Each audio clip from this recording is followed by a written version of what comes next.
Olá! Hoje a gente vai mergulhar fundo numa obra que é simplesmente fundamental para o Espiritismo, o Livro dos Médiuns, de Allan Kardec.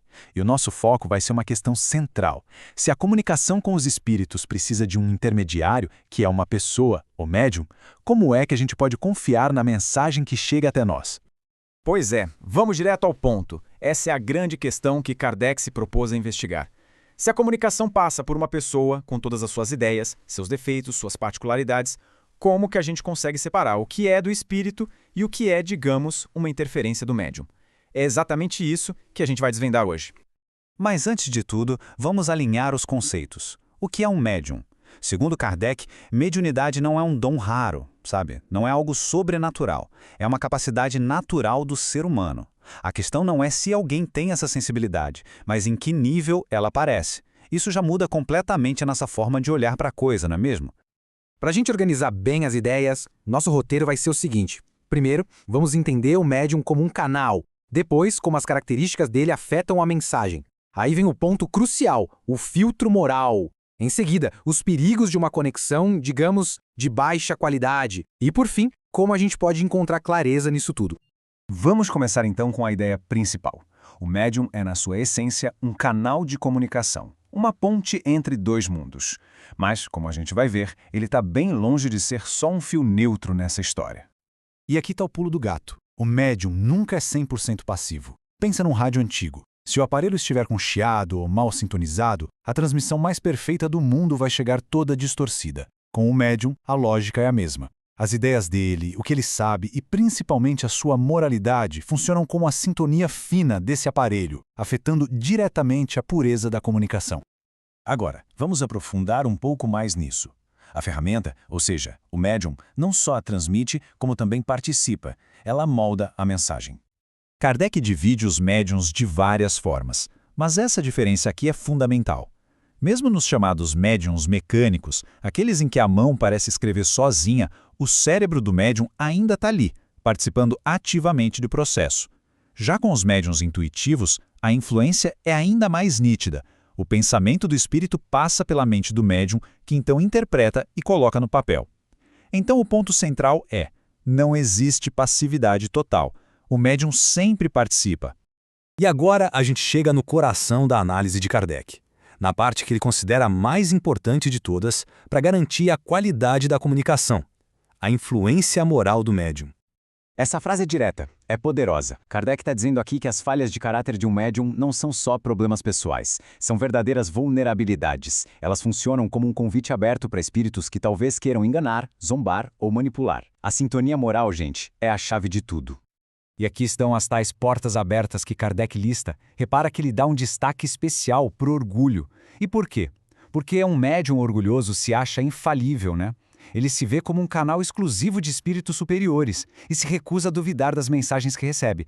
Essa é a brecha perfeita para um espírito zombeteiro chegar, alimentar o ego do médium com elogios, com mensagens grandiosas, mas que no fundo são falsas. Tá, então qual é a solução? Não é algo passivo. É um trabalho ativo, constante. Para atrair a ajuda de bons espíritos, é preciso esforço. Praticar a caridade, lutar contra os próprios defeitos sem desistir e buscar ajuda através da prece. É um processo de reforma íntima, que, no fim das contas, protege o médium de más influências. Mas o que acontece quando esse filtro moral não funciona bem? Kardec descreve um processo que pode ser bem progressivo e perigoso, que ele chama de obsessão. O primeiro estágio é a obsessão simples. Pensa naquela insistência de um espírito mais leviano ou mal intencionado. Aqui ainda não tem engano, nem perda de controle, é mais um incômodo persistente que o médium não consegue afastar. Depois, a coisa pode ficar mais séria e virar fascinação. E aqui a gente vê o perigo daquele orgulho que a gente falou. O espírito enganador consegue, de certa forma, paralisar o bom senso do médium. A pessoa começa a achar sublime o que é ridículo e aceita as maiores bobagens como se fossem verdades divinas. Muitas vezes, até se afasta de quem tenta abrir os olhos dela. E o último estágio, o mais grave, é a subjugação. Aqui, o domínio é tão grande que ele paralisa o livre-arbítrio da pessoa. O espírito obsessor pode controlar o corpo do subjugado, forçando a pessoa a dizer ou a fazer coisas que ela não quer. E para que isso não pareça só teoria, Kardec traz exemplos reais, como o caso desse homem que, sob subjugação, era obrigado a fazer coisas ridículas em público, tipo se ajoelhar na frente de uma moça que ele nem conhecia e pedir em casamento. O texto deixa claro que ele tinha total consciência do absurdo e sofria demais com aquilo, mas simplesmente não conseguia resistir. Isso mostra o quão sério o fenômeno pode ser. Diante de tudo isso, como é que a gente pode se proteger e, principalmente, saber a qualidade das comunicações? Bom, Kardec nos oferece um guia bem prático para isso. O critério é bem simples, na verdade: julgar os espíritos da mesma forma que a gente julga as pessoas, ou seja, pela sua obra. A linguagem dos espíritos superiores é sempre elevada, nobre, sem contradições. A moralidade deles é impecável, sempre inspirando o bem. Já os espíritos inferiores se traem pela linguagem pobre, pela falta de lógica, por refletirem as nossas paixões mais baixas. O ponto é, a razão e o bom senso são nossas melhores ferramentas de análise. E para fechar, essa mensagem, que é atribuída ao espírito Fenelon, amarra tudo de um jeito perfeito. A qualidade das nossas relações, dos nossos sentimentos, se são de boa vontade ou de hostilidade, isso é o verdadeiro termômetro da nossa sintonia espiritual. A gente sempre atrai companhias, tanto as visíveis quanto as invisíveis, que têm a ver com o nosso estado interior.